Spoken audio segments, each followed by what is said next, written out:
Bible പുതിയ നിയമത്തിൽ നിന്നുള്ള വായന മത്തായിയുടെ സുവിശേഷം 25-ാം അധ്യായം. സ്വർഗരാജ്യം വിളക്കുമെടുത്ത് മണവാളനെ എതിരേൽക്കാൻ പുറപ്പെട്ട 10 കന്യകമാർക്ക് സദൃശ്യം.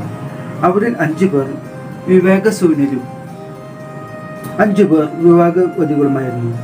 വിവേകശൂന്യകൾ വിളക്കെടുത്തപ്പോൾ എണ്ണ കരുതിയില്ല. വിവേകവതികളാകട്ടെ വിളക്കുകളോടൊപ്പം പാത്രത്തിൽ എണ്ണയും എടുത്തിരുന്നു. മണവാളൻ വരാൻ വൈകി. ഉറക്കമൊരുക്കിയാൽ കന്യകമാർ കിടന്നുറങ്ങി.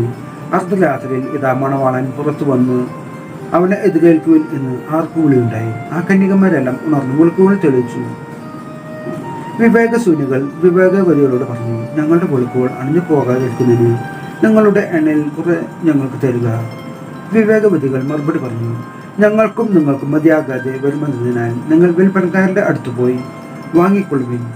അവർ വാങ്ങാൻ പോയപ്പോൾ മണവാളൻ വന്നു. ഒരുങ്ങിയിരിക്കുന്നവർ അവനോടത്ത് വിവാഹ വിരുന്നിന് അകത്ത് പ്രവേശിച്ചു. വാതിൽ അടയ്ക്കപ്പെടുകയും ചെയ്തു. പിന്നീട് മറ്റു കന്യകമാർ വന്നു, കർത്താവേ കർത്താവേ, ഞങ്ങൾക്ക് തുറന്നു തരണമേ എന്ന് അപേക്ഷിച്ചു. അവൻ പ്രതികരിച്ചു, സത്യമായി ഞാൻ നിങ്ങളോട് പറയുന്നു, ഞാൻ നിങ്ങളെ അറിയുകയില്ല. അതുകൊണ്ട് ജാഗരൂകരായിരിക്കും. ആ ദിവസമോ മണിക്കൂറോ നിങ്ങൾ അറിയുന്നില്ല. ഒരുവൻ യാത്ര പുറപ്പെടുന്നതിന് മുമ്പ് ദൂതന്മാരെ വിളിച്ച് തൻ്റെ സമ്പത്ത് അവരെ പരിമേൽപ്പിച്ചതുപോലെയാണ് സ്വർഗരാജ്യം. അവൻ ഓരോരുത്തർക്കും കഴിവിനനുസരിച്ച് ഒരുവിന് 5 താലന്തും മറ്റൊരുവിന് 2ഉം വേറൊരുവിന് 1 കൊടുത്ത ശേഷം യാത്ര പുറപ്പെട്ടു. 5 താലന്ത് ലഭിച്ചവൻ ഉടനെ പോയി വ്യാപാരം ചെയ്ത് 5 താലന്ത് കൂടി സമ്പാദിച്ചു. 2 താലന്ത് കിട്ടിയവനും 2 കൂടി നേടി. എന്നാൽ 1 താലന്ത് ലഭിച്ചവൻ പോയി നിലം കുഴിച്ച് യജമാനന്റെ പണം മറച്ചു വെച്ചു. ഏറെ കാലത്തിന് ശേഷം ആ ഭൃത്യന്മാരുടെ യജമാനൻ വന്ന് അവരുമായി കണക്ക് തീർത്തു. 5 താലന്ത് കിട്ടിയവൻ വന്ന് 5 കൂടി സമർപ്പിച്ചു. യജമാനനെ, നീ എനിക്ക് 5 താലന്താണല്ലോ നൽകിയത്. ഇതാ ഞാൻ 5 കൂടി സമ്പാദിച്ചിരിക്കുന്നു എന്ന് പറഞ്ഞു. യജമാനൻ പറഞ്ഞു, കൊള്ളാം, നല്ലവനും വിശ്വസ്തനുമായ വൃത്തിയാണ്. അല്പകാര്യങ്ങളിൽ വിശ്വസ്തനായിരുന്ന അനേക കാര്യങ്ങൾ നിന്നെ ഞാൻ പരമേൽപ്പിക്കും. നിന്റെ യജമാനന്റെ സന്തോഷത്തിൽ നീ പ്രവേശിക്കുക. 2 താലന്ത് കിട്ടിയവനും എന്ന് പറഞ്ഞു. യജമാനനെ, നീ എനിക്ക് 2 താലന്താണല്ലോ നൽകിയത്. ഇതാ ഞാൻ 2 കൂടി സമ്പാദിച്ചിരിക്കുന്നു. യജമാനൻ പറഞ്ഞു, കൊള്ളാം, നല്ലവനും വിശ്വസ്തനുമായ വൃത്തിയാണ്. അല്പകാര്യങ്ങളിൽ വിശ്വസ്തനായിരുന്ന ഞാൻ അനേക കാര്യങ്ങൾ നിന്നെ ഞാൻ പരമേൽപ്പിക്കും.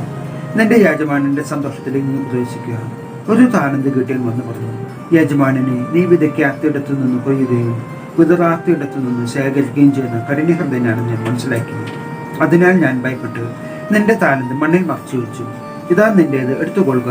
യജമാനൻ പറഞ്ഞു, ദുഷ്ടനും മടിയനുമായ വൃത്യ, ഞാൻ വിതയ്ക്കാത്തിടത്തു നിന്ന് കൊയ്യുന്നവനും വിതറാത്തിടത്തു നിന്ന് ശേഖരിക്കുന്നവനുമാണെന്ന് നീ മനസ്സിലാക്കിയിരുന്നല്ലോ. എൻ്റെ നാണയം ഈ പണ വ്യാപാരികളുടെ പക്കൽ നിക്ഷേപിക്കേണ്ടതായിരുന്നു. ഞാൻ വന്ന് എൻ്റെ പണം പലിശ സഹിതം വാങ്ങുമായിരുന്നു.